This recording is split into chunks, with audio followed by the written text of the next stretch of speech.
Hydra की कार्रवाइयों को deputy chief minister Andhra Pradesh पवन कल्याण की तायीद।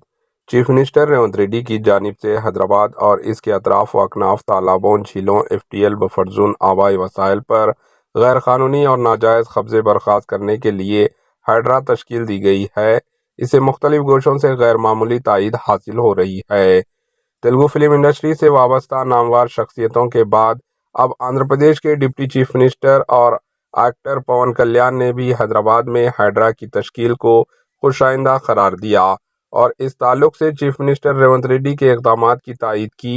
इन्होंने कहा कि तालाबों वगैरह पर नाजायज़ कब्जे बर्खास्त करने के लिए हायड्रा जैसे सिस्टम की ज़रूरत थी। इन्होंने कहा कि विजयवाड़ा का हालिया सैलाब भी नाजायज़ कब्ज़ों की वजह से रोनुमा हुआ है। पवन कल्याण ने मजीद कहा कि हुकूमतों की तब्दीली के बावजूद भी हायड्रा जैसे सिस्टम को नहीं बदलना चाहिए।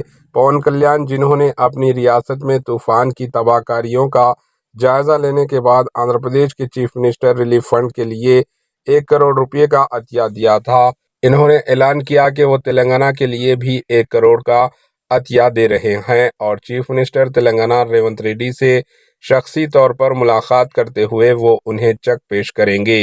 Bureau report, AHN news. అంటే ఇది హైడ్రా మనకి హైడ్రా లాంటి వ్యవస్థ ఇప్పుడు ఒకటి prevention is better than cure కదండి. అని ప్రతిసారి ఏం చేస్తాం, మనం వైలేషన్స్ జరిగే వరకు మనందరం వెయిట్ చేసేది. మనందరికీ నేను మాట్లాడినప్పుడు కూడా బ్లైండ్గా వైసీపీ చేసేసిందో లేదా వీళ్ళు చేసి మేమే మాట్లాడలా. అట్లీస్ట్ మీరు వచ్చి కరెక్ట్ చేయాలి కదా.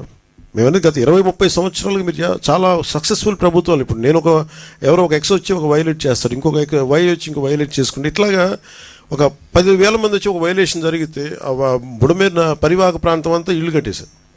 అది బేసిక్గా పంచాయతీలకు రెస్పాన్సిబిలిటీ ఉంది, మున్సిపాలిటీలకు రెస్పాన్సిబిలిటీ ఉంది, సంబంధిత అధికార యంత్రాంగానికి రెస్పాన్సిబిలిటీ ఉంది.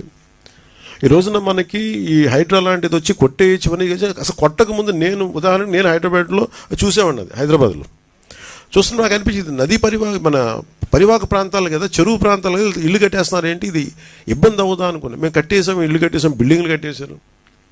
అంటే మీరు డ్యామేజ్ జరుగుతున్నప్పుడు అందరూ కామ్గా, డ్యామేజ్ జరిగింది అన్ని కట్టేసిన తర్వాత నేను నిన్న మాట్లాడింది అందుకే it will become a social issue అని చెప్పాను. చాలామంది ఆర్థిక పరిస్థితులు చిన్న భిన్నం అయిపోతాయి. అలాంటి వాళ్ళకి ఏం చెప్పాలి, ముందే ఇది చాలా స్ట్రిక్ట్ గైడ్లైన్స్. అందుకనే bureaucracy should be extremely alert and powerful.